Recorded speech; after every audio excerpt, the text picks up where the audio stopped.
बच्चों लोगों के लिए एक अच्छा कार्यक्रम शमीम भाई ने लिया।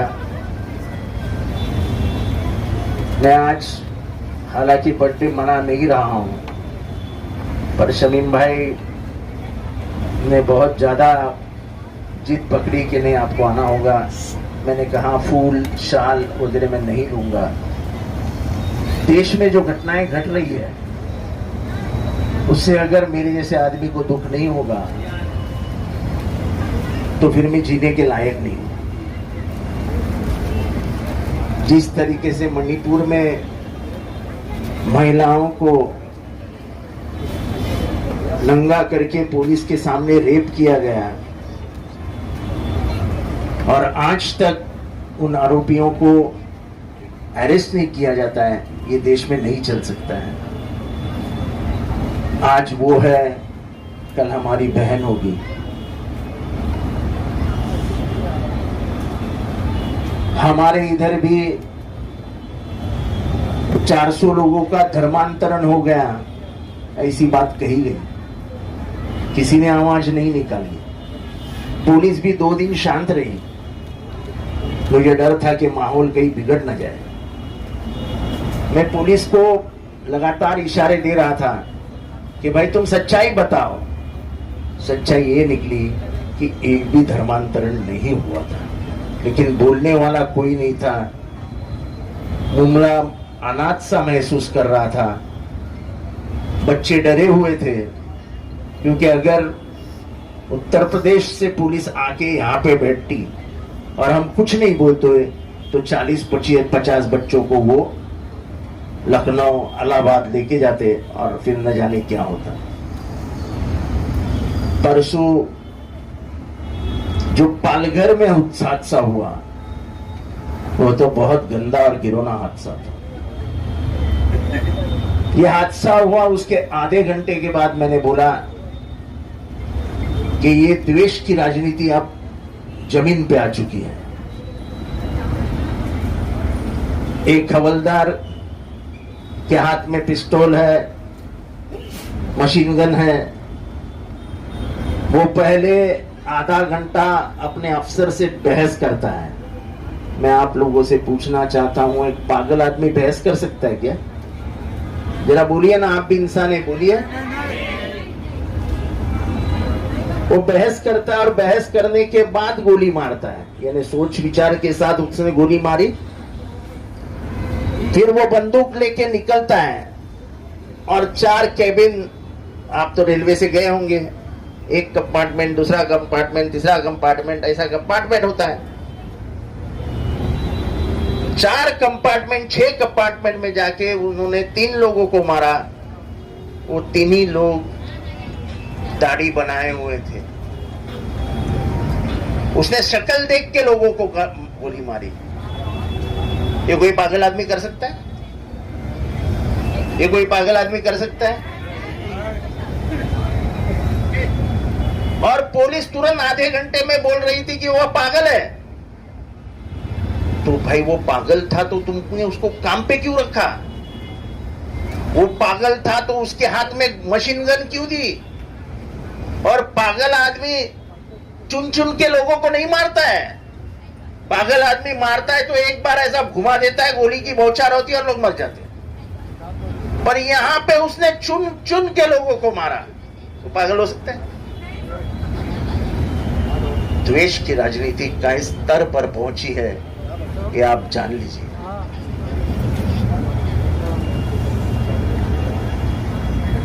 देश में हर तरीके से यह देखा जा रहा है कि हिंदू मुसलमानों को अलग अलग किया जाए, पर गंगा जमनी की तहजीब जो हमारे बीच में मौजूद है वो हमको अलग नहीं होने देगी। हमारा संविधान हमें अलग नहीं होने देगा। अब बेचने के लिए दुकान में कुछ सामान नहीं, तो ये बेचने को निकाला है जो है द्वेष। मुझे खुशी है कि कल राहुल गांधी को न्याय मिला और एक आवाज अब लोकसभा पहुंची। ये सभी को ऐसा खत्म करना चाहते हैं। तो आपको मालूम है मेरे ऊपर भी कितने केसेस लगाए जा रहे हैं। उससे कोई डरता नहीं है। हम कांग्रेसी विचारों के लोग कभी जेल की सलाहों के पीछे जाने से डरते नहीं। हमारे बापजादाओं ने 12-12, 14-14 साल जेल में निकाले। पंडित जवाहरलाल नेहरू 11.5 साल जेल में बैठे थे। गांधी जी 7 साल जेल में बैठे थे। भगत सिंह ने तो उनको तो फांसी दी गई। डरते नहीं है। लेकिन अब वक्त आ गया है कि हमको कहीं ना कहीं मजबूत भूमिका लेनी पड़ेगी। जो कर्नाटक में मुसलमानों ने दी, कर्नाटक में जो जीत हासिल हुई, उसमें कहीं ना कहीं अकलियतों का बड़ा, पर वहां का हिंदू भी कह रहा था कि देश का बंटवारा मत करो। लगातार वहां पे नारे लगाए जा रहे थे बजरंग बली की जय, लेकिन जिस जगह पे उन्होंने बजरंग बली की जय का नारा लगाया, उसी जगह के हिंदुओं ने उनको हरा दिया। लोगों को ये जो हो रहा है, लोगों को नौकरियां नहीं है, पगार कम हो रहे हैं, दिन भर दिन महंगाई बढ़ती जा रही है। गैस कितना 1150, 1200 कितना है? 1150। टमाटर का क्या भाव है? 400, 200 रुपये किलो। तो खाली टमाटर सामने रखे और दाल खाने की, यानी टमाटर की खुशबू दाल में आ गई। क्या क्या क्या? अदरक, अदरक कितना हो गया? 200 रुपया। अरे बाप रे। अभी मटन कितना हुआ है? मटन 700 रुपया। इलाई भाई कितीला है? 700 रुपया। टोरेंट जब लाया था तब देवेंद्र फडणवीस सत्ता में था। अब एकनाथ शिंदे सत्ते में है। मैं आज उनसे गुजारिश करता हूं, हम लोग हमेशा कहते हैं कि गणतंत्र में लोगों को जो पसंद है वो होना चाहिए। अगर टोरेंट हमारे मुमरा के लोगों को पसंद नहीं तो तुरंत एकनाथ शिंदे ने उसको कैंसिल कर देना चाहिए। क्योंकि जब लाया था तभी भी बीजेपी शिवसेना की सरकार थी और आज भी बीजेपी शिवसेना की ही सरकार है। अन्याय अत्याचार होने नहीं देंगे। टोरेंट में कोई अन्याय अत्याचार हो रहा होगा तो ये है, इनको बताइए क्या हो रहा है। अपन टोरेंट को ताला ही लगा देंगे।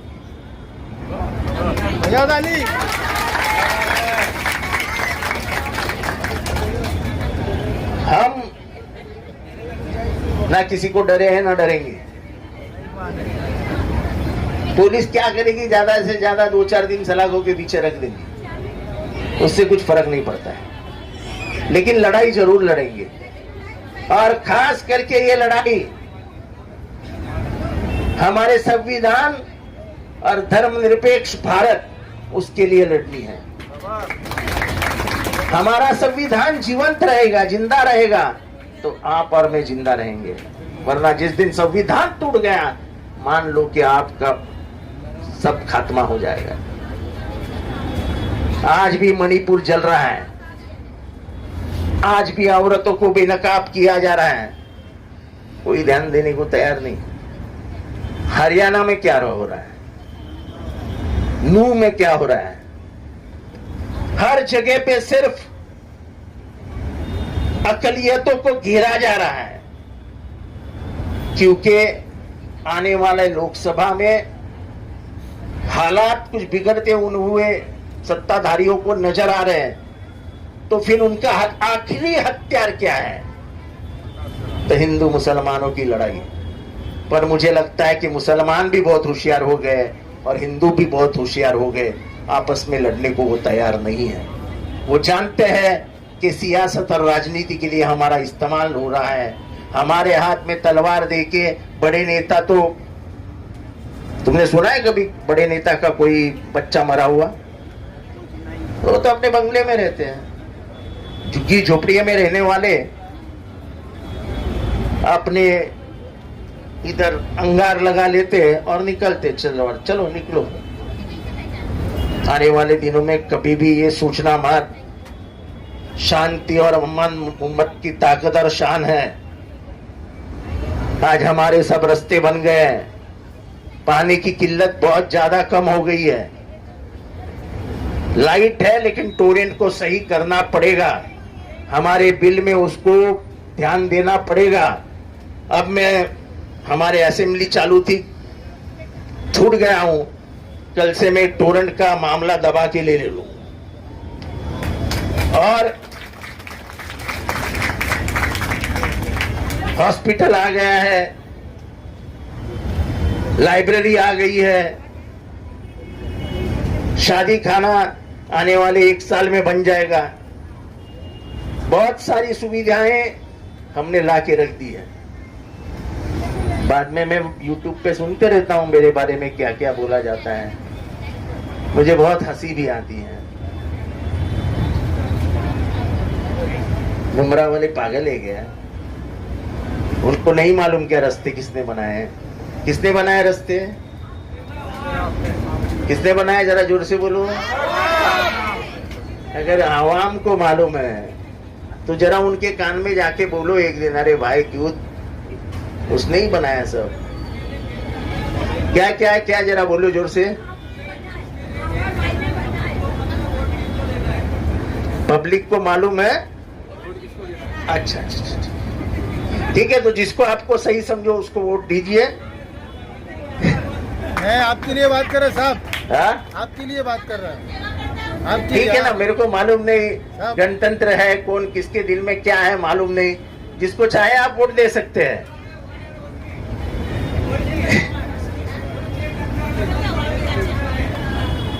नहीं चलो, नए नए लोग आए हैं, घूम रहे हैं गलियों में, चलो अच्छी बात है, कम से कम उम्र की याद तो आई लोगों को, घूमने दो।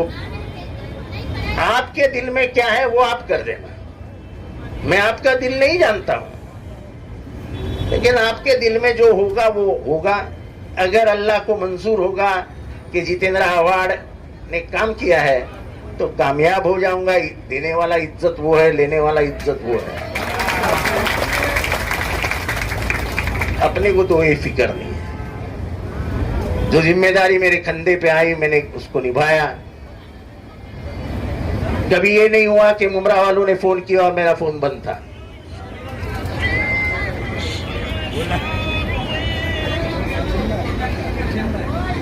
नहीं, मुझे दुख इस बात का है कि जब 400 धर्मांतरण की बात इधर हुई, किसी ने इसके बारे में बात की?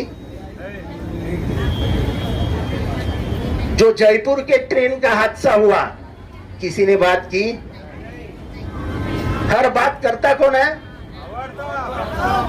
और मुझे फक्र है कि किसी की हक की लड़ाई लड़ने के लिए मैं मेरे जिंदा रहने को भी, दूसरे का हक जान से बड़ा नहीं है। जान जाए लेकिन उसका हक नहीं जाना चाहिए। जिस तरीके से जयपुर ट्रेन में किया गया, यह हादसा इशारा है कि इस देश में अब ट्रेन से चलने के लिए भी मुसलमान डरने लगेंगे। और अगर ये माहौल सुधरा नहीं गया तो ये देश टूटने के कगार पे है। जो मणिपुर में हुआ, उसके बाद मेघालय के चीफ मिनिस्टर ने कहा कि तुम सुधर जाओ वरना हमको ये देश छोड़ना पड़ेगा। हमारे बापजादाओं ने ये देश एक रखा और एक रखने के लिए हमारे हाथ में दिया। अगर हम इस देश को एक नहीं रख सके तो उन्होंने अपनी जानें क्यों गंवाई? हमारे स्कूल के बच्चे यहाँ पे है, म्युनिसिपैलिटी के। आने वाले दिनों में म्युनिसिपैलिटी के सभी टॉयलेट्स को रिपेयर किया जाएगा, सभी बिल्डिंगों को कलर किया जाएगा। जितना भी काम स्कूल में है, सब स्कूल का काम कल परसों से शुरू हो जाएगा। एक नई स्कूल आपके हाथ में दी जाएगी। बाकी मुझे नहीं लगता है रास्ते कहीं पे बाकी है। कहीं बाकी है रास्ते? बाकी सब सुविधाएं तो है आपके पास, कुछ नहीं रहेगी तो इन लोग है करने के लिए और मैं बैठा ही हूं। आपकी दुआओं में हमेशा याद रखना। अब आपकी दुआओं की ताकत ही मुझे आगे बढ़ाएगी। मैं इतना ही कहूंगा, दुआओं में नाम के साथ याद रखना। खुदा हाफिज।